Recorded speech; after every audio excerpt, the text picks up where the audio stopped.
Ghana Tonight is brought to you by Flamingo Paint. Superior durability, superior hiding, superior coverage, simply superior. Sasso insecticide spray and coil.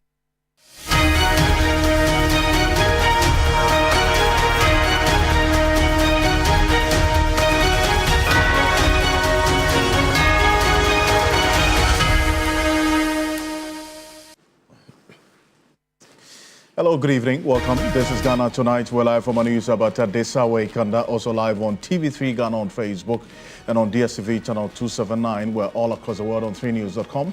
I am Alfred Ocansey. Tonight, waste management companies across the country give government a 1-week notice to settle arrears or proceed on strike. We'll tell you exactly what's happening in that regard. Speaker of Parliament cautions members of Parliament that any of them, in fact, any member of Parliament who absents him or herself without going through the proper procedure of notification could actually lose their seats if they continue to absent themselves without permission.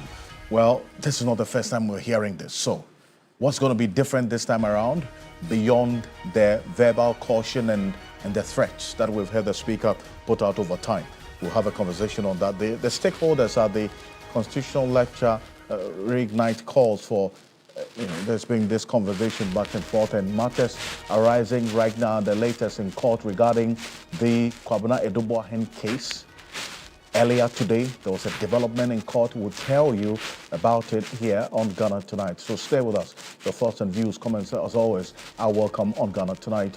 And the latest as well on this National Service Authority scandal after the forensic audit detail was put out.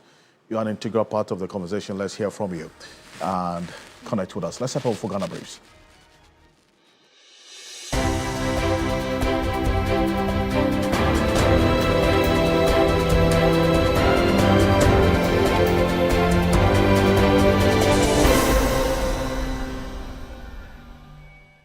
Stakeholders at a constitutional lecture in Accra are calling for a review of Ghana's presidential term of office without delay. The pursuit extending the term could promote continuity and strengthen the country's development agenda. The call was made at a forum organized by the Civil and Local Government Staff Association of Ghana, CLOGSAG, in Accra. This is also the constitutional framework that we created at independence. A prime ministerial system where we reward the best leaders on the basis of performance. And we do not sack leaders on the basis of having served 1 term or 2 terms, but persons or leaders were rewarded on the basis of performance. As we speak now, Ghana has got the shortest term limit for the presidency system across the entire Africa. It's only in Ghana and Nigeria where the president is given 4 years to produce magic.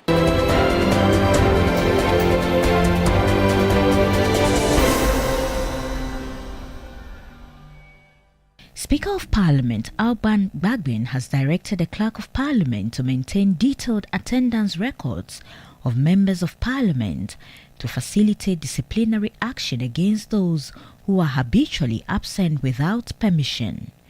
Expressing his displeasure over the growing trend of absenteeism among lawmakers, the Speaker cautioned that MPs who fail to attend plenary proceedings risk sanctions, including the possible loss of their seats. I did indicate from the very beginning of this meeting that I have the records of attendance for the first meeting and the second meeting. I decided for good reason not to publish them, but to give you the last opportunity. It looks like that is a catastrophic mistake I made. I'm saying this for the last time. I've given directive to the clerks at table to take the records for this meeting, and please, we have the standing orders, we know what they say, we'll be taking action to make sure that we compel members to sit or to be considered to have vacated their seats.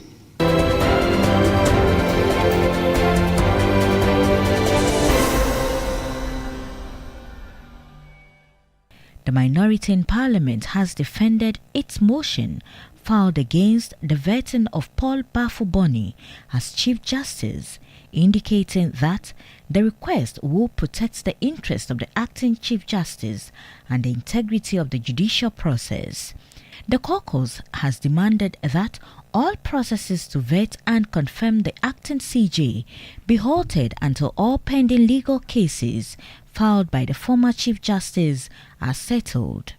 A member of the Constitutional and Legal Affairs Committee has pronounced that request dead on arrival. The minority are playing political gymnastics. So when would those cases in respect of her ladyship Tokonu end? If a lawyer says that this case is not going to end soon, all technicalities will be adopted to make sure it doesn't end soon. The seat is not the bona fide property of her ladyship Tokonu. It's for Ghana, and Ghana must move on.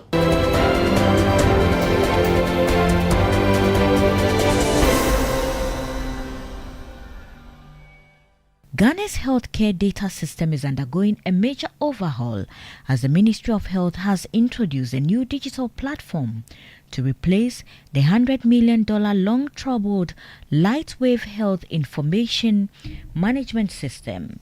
The move comes as Health Minister Kwabena Mintah Akando publicly accused the LHIMS contractor of underperformance and pointedly blackmail.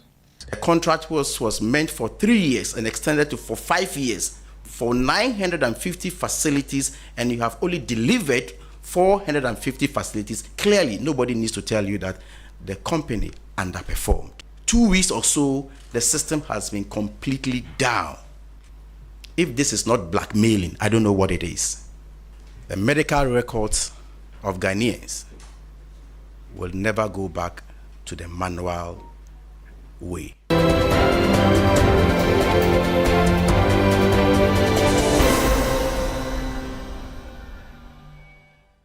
The Environmental Service Providers Association says they will embark on a nationwide strike beginning November 7 in a protest of government's failure to pay them. Speaking to the media, the Executive Secretary of ESPA, Ama Ofori Entry, said that service providers were on the verge of shutdown due to mounting financial pressure. We call on the government to, as a matter of urgency, make payments to avoid a shutdown by the 7th November 2025. We therefore appeal to the government for the immediate release of outstanding payments owed to all waste management contractors by the 7th of November 2025.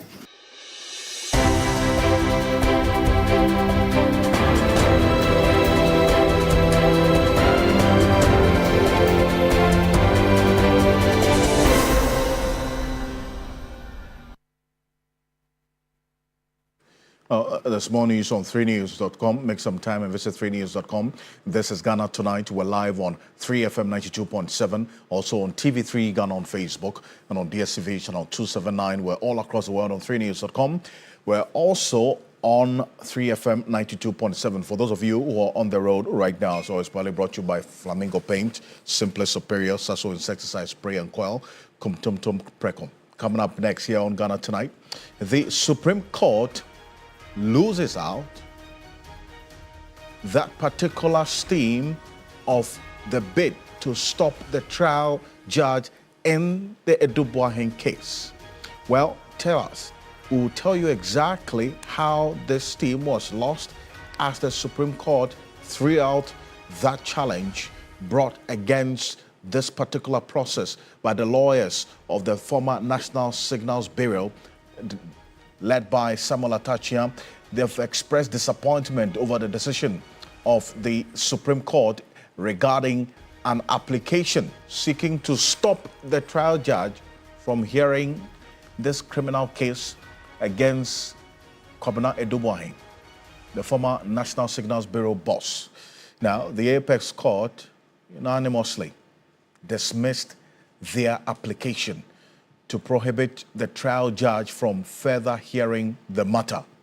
Now, I wanted to take a listen to exactly what Samuel Atacha said. As a lawyer, the lead counsel for Kwabena Duboahing was not too happy, as was expected, about this particular decision by the court earlier today. Take a look. Disappointed but not discouraged. We'll see how the case will travel. How does it feel going back to the same court that you... It doesn't move me at all. The only persuasion a judge will have is the law. I'm not going to have a banter with him. I'm not going to fight him over anything. I'm just going to project the law. It doesn't move me at all. The full reasoning of the courts. Well, clearly, not too happy about the outcome of the court decision earlier today. But this is one case that Dennis Poberi Esquire is joining me right now. It's quite clear that there is a path of having this case head as expeditiously as possible. If you recall, Daniel Yademelovo will recall that particular position that he espoused, that there should be some time limit to some of these cases that the state has brought against this person, so we don't have to drag it for so long, 8 years, 6 years, and there's really no end to these cases. So we'll be finding out exactly how these proposals will play out, and especially because of these developments that we are seeing in court and matters arising. And in fact, earlier today, if you recall, sometime last week, Samuel Atacha walked out of court because he was not happy about the proceedings and how things went. And that also drew some criticism and divergent views as to whether a lawyer can walk out of open court like that. Dennis, and this is what we are seeing. A unanimous decision. Yes. Dismiss the application to remove the trial judge. Yes. How's it playing out now? But the recall of the walking out of the learned counsel for the accused persons is a good starting point for this, because the reason for the walkout had everything to do with this particular application that was determined today.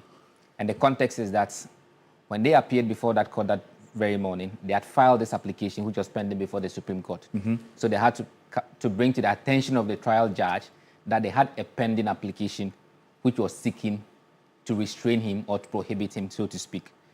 And in that regard, they were praying for an adjournment so that they would deal with this matter today and then come back to continue the trial. Mm-hmm. That did not find favor with the court. In other words, the court did not grant that prayer. And that was the reason for which the learned Atacha had to do whatever he did. And in fact, today before the Supreme Court, he brought that to the attention of the court and did indicate that he was constrained under the circumstances, and that was how come he had to take that particular move. But Alfred, the matters that were before the Supreme Court were pretty much simple.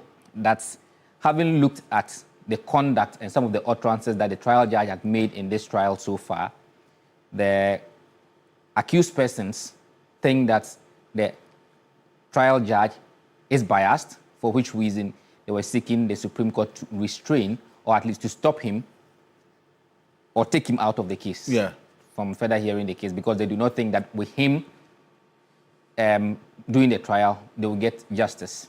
And the basis for what their claims, of course, they had to justify why they were saying so. So they made references to some of the pronouncements that the judge had made in respect of some applications that they had made. We recall that Atacha had made an application on behalf of the accused persons for some disclosures, asking that the prosecution should furnish them with some documents. Mm-hmm. According to them, part of that ruling, the trial judge actually indicated that that application was an abuse of court processes, and that the information they were asking for would not assist the court in arriving at its decision. So for them, those comments made by the judge in themselves were prejudicial, because their contention was that they were asking for disclosure of certain documents that the trial judge had not seen. So on what basis then was the trial judge then saying that the documents will not assist the court in arriving at its decision? So in their view, such comments already prejudged the matter, and do not think that with him in there, they would get justice. There was another issue that they raised, which in their view amounted to bias. That often, when the court sets a date for a certain ruling, there's usually a prayer from prosecution to abridge the time. So he gave a specific instance where the court had given a 24th day to deliver a certain ruling. But that upon the prayer of prosecution thought the 24th was too far and that the trial needed to be expedited. Okay. So prosecution proposed 17th instead of 14th, and that prayer was granted. In their view, that amounted to bias. I see. So those were some of the things, including even their request for that disclosure to be made. In their view, that disclosure meant that there was information enough for the accused persons to be able to use the word loosely, prove their innocence, even though the accused doesn't prove. But in this context, it will help the accused get out of this trouble. Right. And to the extent that the court did not allow that disclosure to be made, that in itself was a problem for them.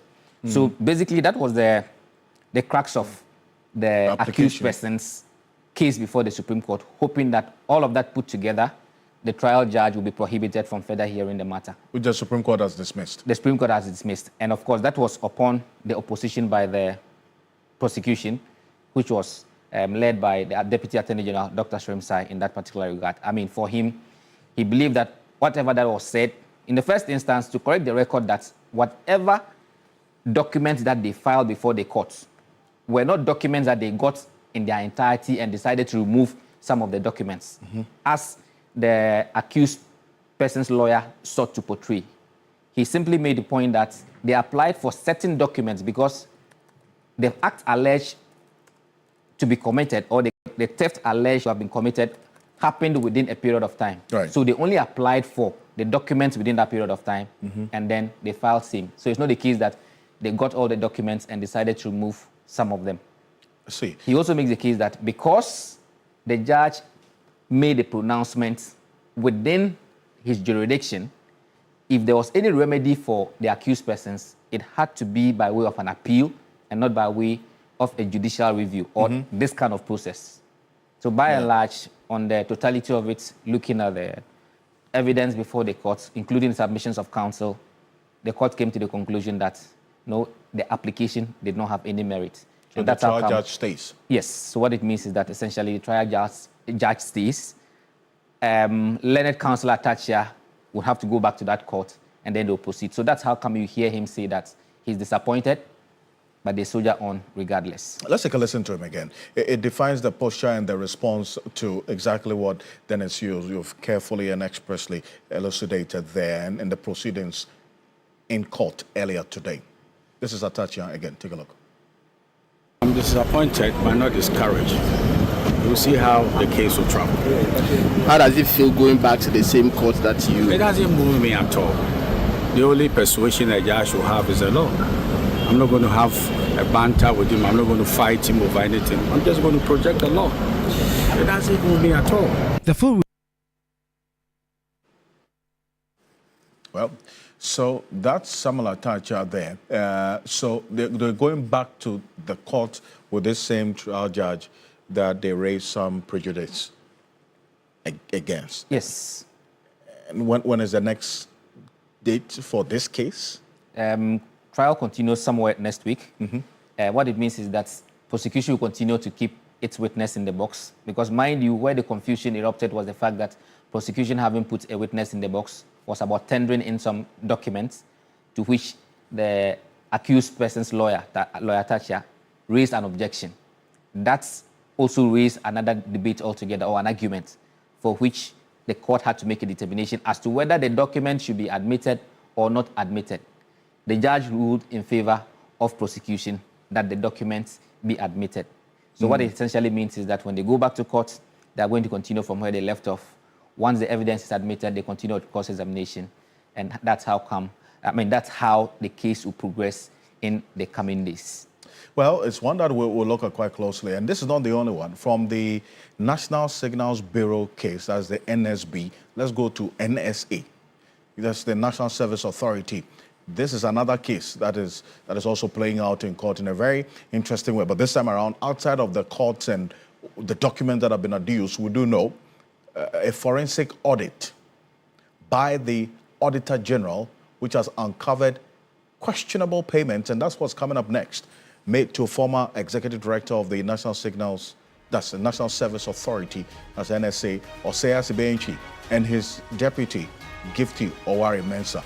Now, even though we've had some detail put out on a number of occasions by the Attorney General during these press conferences to update the public on the cases he's prosecuting, the forensic audit detail, which we also have seen portions of, but the full complement of the forensic audit reveals quite a lot. So we're going to be serializing portions of it as we go on in the coming days. But tonight, we'll start with one that would also get you thinking.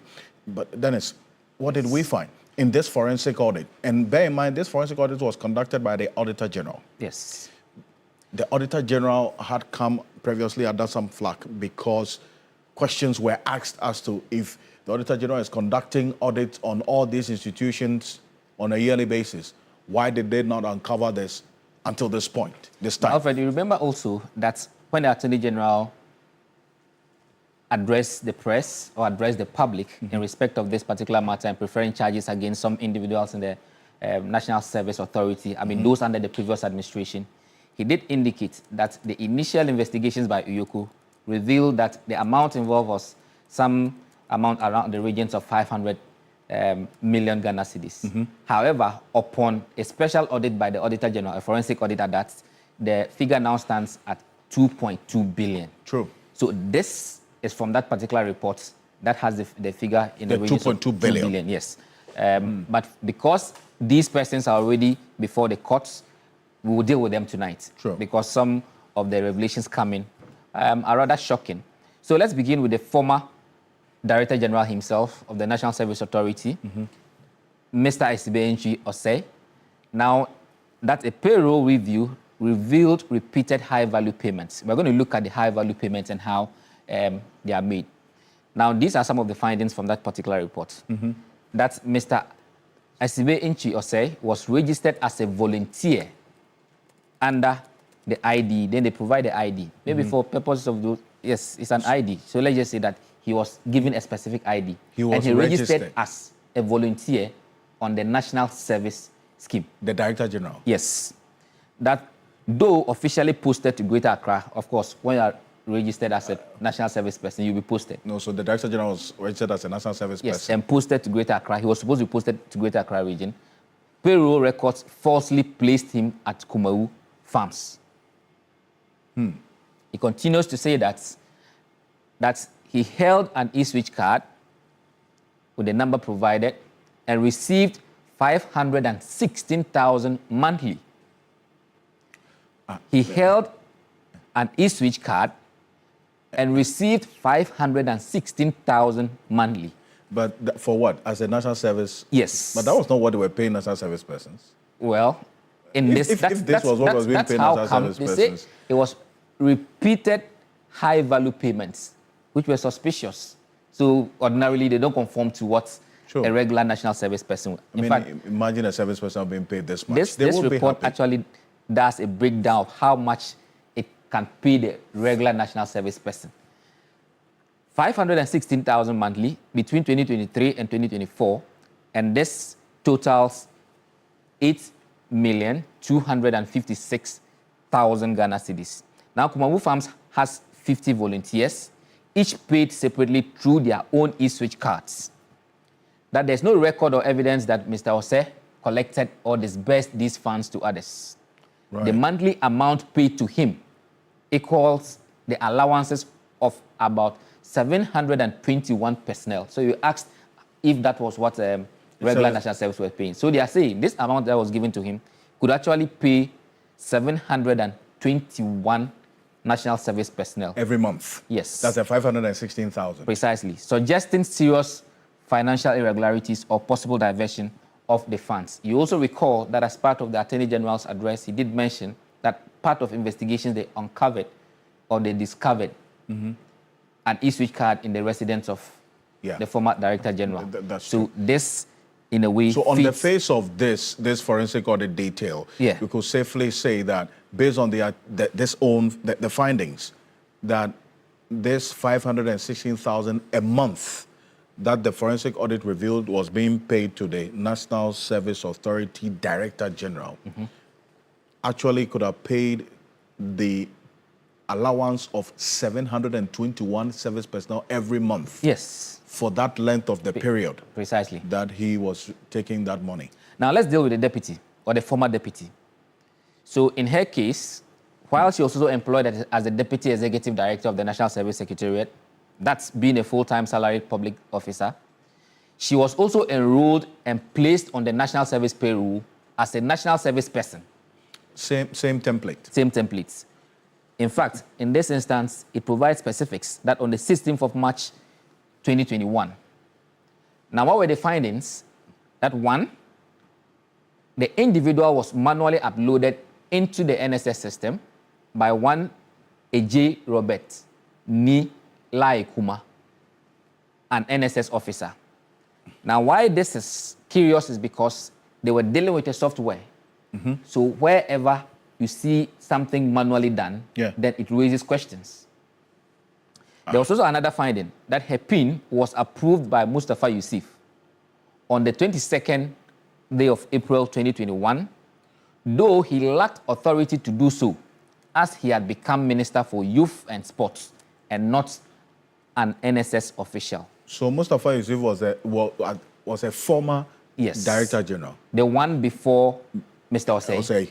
Yes. And this forensic audit report says what? He approved the PIN. The PIN for Gifty Owari. And on the day that was done, Yusuf then had become the Minister for Youth and Sports. So thereby he had no authority. That's what the audit finds. He is a Yagaba Kabor member of parliament, right? Precisely. And one of the persons named in the investigations, for which, except that at this point, we have not heard from the Attorney General whether charges will be preferred against him or not. But of course, the Attorney General indicates that there are other national service persons or former who will also be charged. As to whether he will be one of them, we still cannot tell at this point. But this is what the audit has uncovered. It also gives further details as to where exactly she was posted to. Now we're talking about the Gifty Owari Mensa, that she was posted to a school somewhere in Tamale, but she failed to report within the period required 3 months, that she did not undergo any biometric or physical validation mandated by NSS regulations, because this is standard practice for national service persons. You need to physically go and validate and go through that process. Now, despite all these irregularities, that she was placed on the payroll and her entire allowance. But in her case, she was paid the regular national service allowance. So the total, for the total year that the allowance was paid to her, it was 6,708 cedis 48 pesos for the 2021-2022 service year. And that was diverted to a vendor via the marketplace platform for a purported credit facility. So even though she was taking this amount of money in her name, it was diverted to a vendor who purportedly was providing a credit facility. So Alfred, these are some of the things that I imagine from that particular forensic audit. There's a lot more in it we'll be looking in the coming days. Yeah, it's one of a matter of interest, then stay with me. Because Edem Senanu, who is the co-chair of the Citizens Movement Against Corruption, then he's been following what you've been putting out there right now and the details as we have them. Senanu, thank you for joining us here on Ghana Tonight. As we're getting to see more detail about this NSS or the National Service Authority scandal and the records on the face of the forensic audit, which we have a copy of, it raises questions as to what could have emboldened the perpetrators to go to this extent. That is, if what we are seeing in this forensic audit is anything to go by. Well, Alfred, this must be obvious to every citizen by now. You only go to that extent when you have every confidence that you will not be caught. The only reason why you go to this extent and it's as long as the facts accurate. This at this base is intentionality. It means there was criminal intent to the extent that the facts are accurate. It's greed. It's greed, especially in the context where you have every confidence that you will not be caught. Because if you know you're going to be caught, you will not do this kind of thing. So we see what the courts will say at the end of the day. But as long as the facts are accurate, And it is the case that they collected those money. So, and enrolled in NSS, and she herself collected the money and utilized it. It's intentionality. That shows that there was criminal intent. And you only do that to the extent that you have every confidence that the system is not going to trip you. And so we need to pay attention to that. It's a reason why the issue of the specialized courts is so critical. And we need more than just one. Several of them with a target of sitting daily. Make sure you have a target of 6 months. We know there will be some, one or two, maybe it may go beyond, but that way maybe you can request for maybe additional 3 months maximum. But within 6 months, as is happening elsewhere, we should be able to discharge of such cases once the investigators, prosecutors, and judges have been trained. This, if it is right, is intentional. The intentionality is where, when Dennis was running through it, the clear wording of this forensic audit points to that direction as well. But let's take a listen to the Attorney General last week on this National Service Authority matter and this forensic audit that had then led to an increase in the money that was lost from a little over 500,000 to, in fact, 500 million Ghana cedis to 2.2 billion cedis. Take a look at this. In the case of the latter, we have filed charges against the former chief executive, executive director, Osea Sibe-Ntwi, and his deputy, Gifty Owari. Charges are being prepared against the rest of the public officers and the so-called marketplace vendors.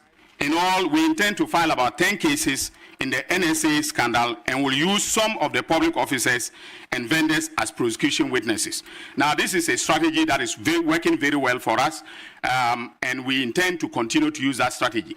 In a situation where there is a small criminal among big criminals, and the small criminal knows a lot, it is better as a matter of prosecutorial strategy to use a small criminal to get the information in order to be able to succeed, and that is what I'm doing. Also, I wish to announce that the Auditor General has conducted a forensic audit into the NSA, the National Service scandal, and the total amount of money stolen or illegally spent now stands at 2.2 billion, and not the 548 million that was uncovered by my investigators as at June 2025. And then, ladies and gentlemen, I have here a copy of the Auditor General's report. Again, painstaking investigation is very important in criminal matters. And so, based upon what the Auditor General has done, and this is a forensic audit, okay? Forensic audit means that they've gone beyond what ordinary, auditing would have done. And so, we are going to, based upon this, in some cases, change the charge, amend our charge sheets in order to bring fresh charges. Well, Mr. Sano, so that's the Attorney General last week, that was the first time we got to know of this forensic audit that had then uncovered more alleged malfeasance in this what he described as a criminal enterprise, increasing that figure from a low of 500 million to 2.2 billion in this National Service Authority scandal. Begs the question that every year we have the Auditor General conducting auditing on these institutions. This time he had to take another layer of an audit, that is a more deeper audit process, a forensic audit to uncover what we are hearing now. It would not be wrong for any of our viewers or for us to then begin to think that a lot of water would have gone under the bridge unnoticed, or we have really lost a lot of public funds because we haven't conducted forensic audits in some instances in the past, is it not? You are right about that. I remember I was pointing out on Saturday when I was on your platform that with the transition of the past government, all the officials were supposed to, senior officials were supposed to have declared the assets, the final state. And that if anyone, first of all, the question is, have they done so? That in itself is a whole investigation. How many of those who were in office and at the end of the tenure were supposed to have done that to tell us this is where they find out their assets now? But more than that, has somebody made the effort to validate? Are we cross-checking? And it might open a Pandora's box. It's the same case here that there may be many cases, and simply because an audit hasn't highlighted it or somebody has not reported it, somebody who has some of the information. And ideally, the way to deal with that is the internal audit. One of the key things simply is that we need to decouple their current system where they are paid by the same taskmaster, the one that they are supposed to review, monitor, and raise questions and red flags. The same person is the one who has control over your salary, your perks and privileges. The likelihood is that even if you find something, you will not make too much of a fuss about it. So we need to change that institutional arrangement if we're going to get good results from the internal audit system. And it's by far the front line. The first line of defense against corruption really is the internal audit system. And we need to apply our minds to restructuring it so that it is fit for purpose. I see. I hear you talk about asset declarations. So the suggestion is that because of these revelations we are seeing in this number of instances, National Signals Bureau, National Service Authority, and then the latest being this buffer stock, and we'll get to that because the Attorney General has now then filed charges against the former buffer stock CEO. We'll tell you about it shortly, so stay with us. All of these instances, you say, Mensano, should trigger a call to look into the asset declaration forms of the former government officials in the previous administration, as to exactly which assets they declared in their forms? The level of the impunity tells you that many people strongly believed that they will not be caught. So there are two things. One, if they are government appointees, they probably thought that their government will not be removed. They were quite certain, oh, we are going to be here for quite some time. But beyond that, much more substantively, was the fact that they believed that they would not be caught.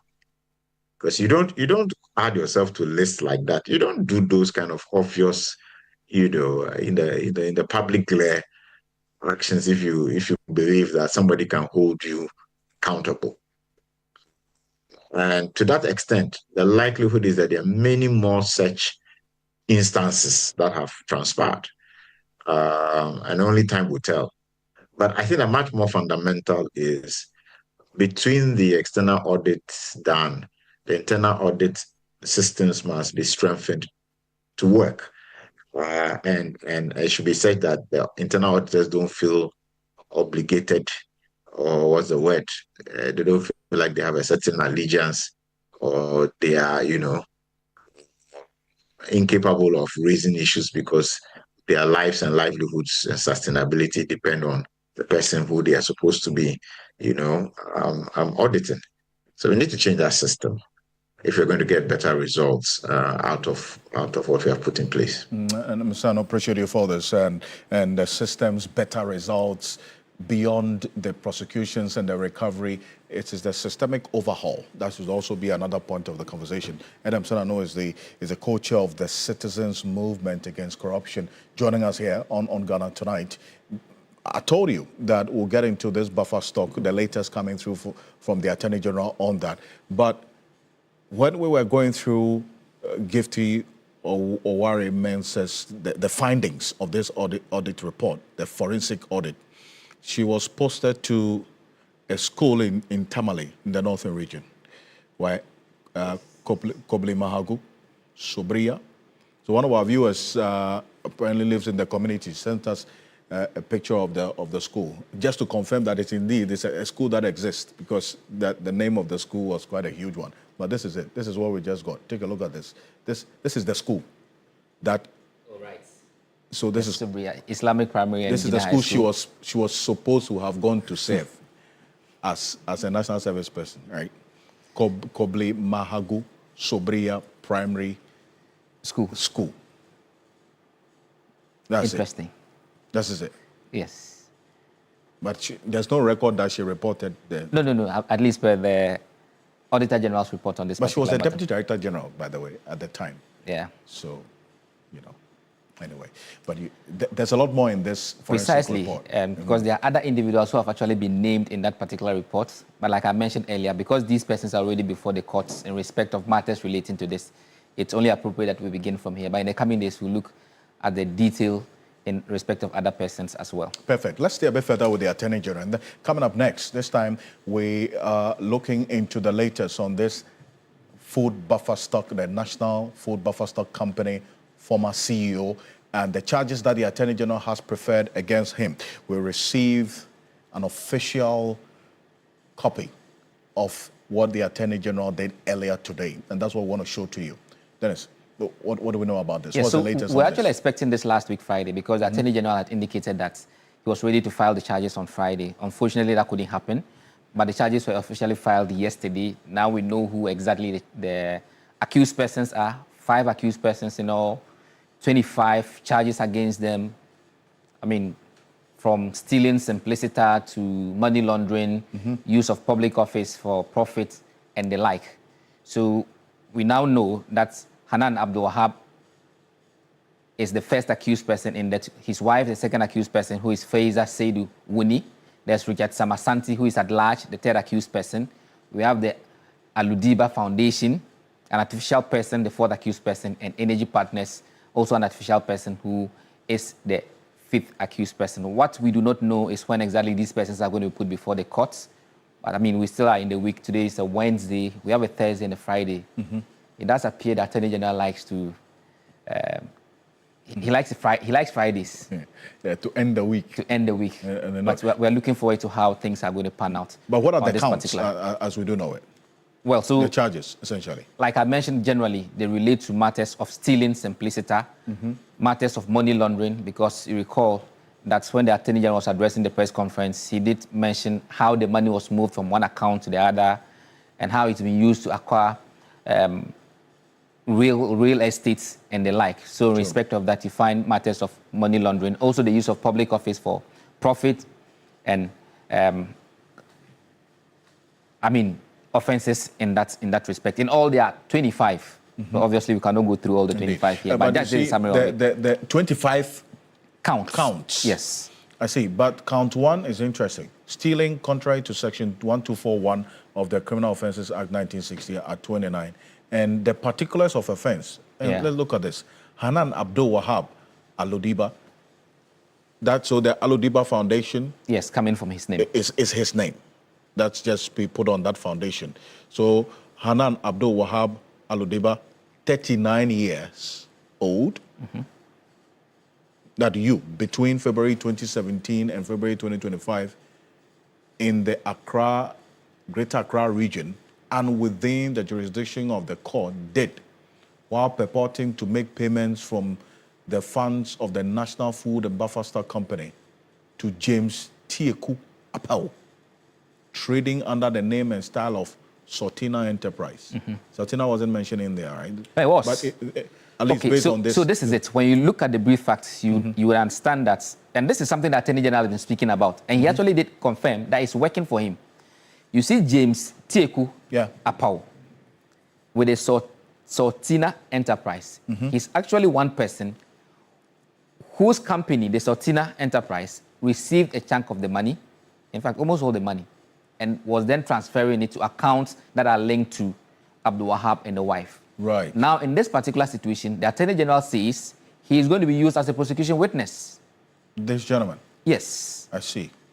So ordinarily, he should have been part, but the Attorney General says he is going to use him as a prosecution witness. So he gets a pardon, essentially? Well, I mean, in the circumstances. All right. But that's a strategy that the Attorney General is using in this particular matter.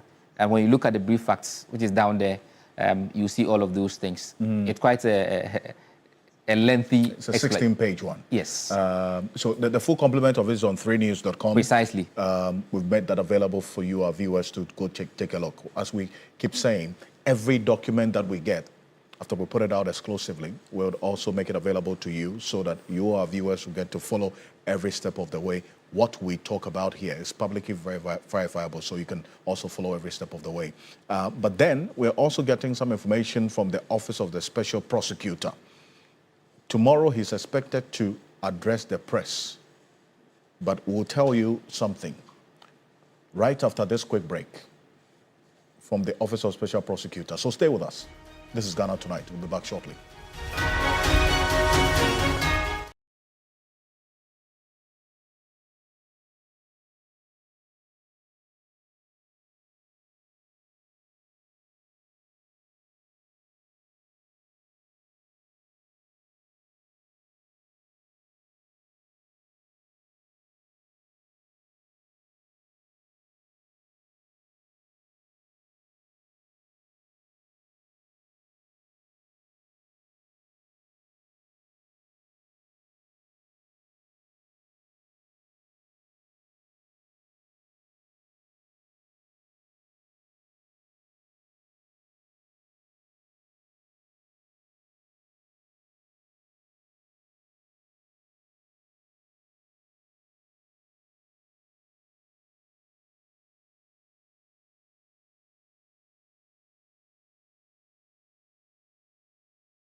Welcome back. This is Ghana Tonight. We're live on 3FM 92.7, also on TV3 Ghana on Facebook. Coming up next, the Office of the Special Prosecutor's Asset Recovery and Management Team has seized several items, including luxury vehicles, jewelry, weapons, and documents relating to landed properties from the Trasaco residence of CEO of Gold Ridge Company Limited, Nanayao Dudu.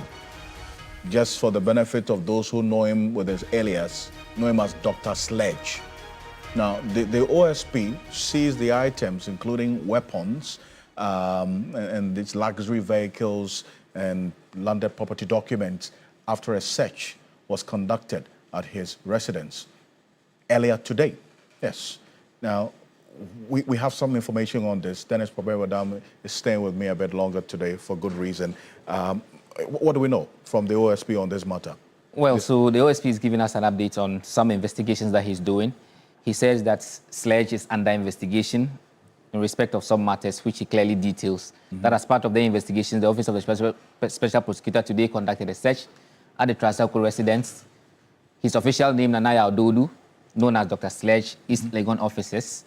The search, of course, he says, was under warrant. But what is important is the focus of the investigation, which the OSP clearly indicates as that under investigation for suspected corruption and corruption-related offenses linked to Minerals Income Investment Fund. Remember this myth? Yes.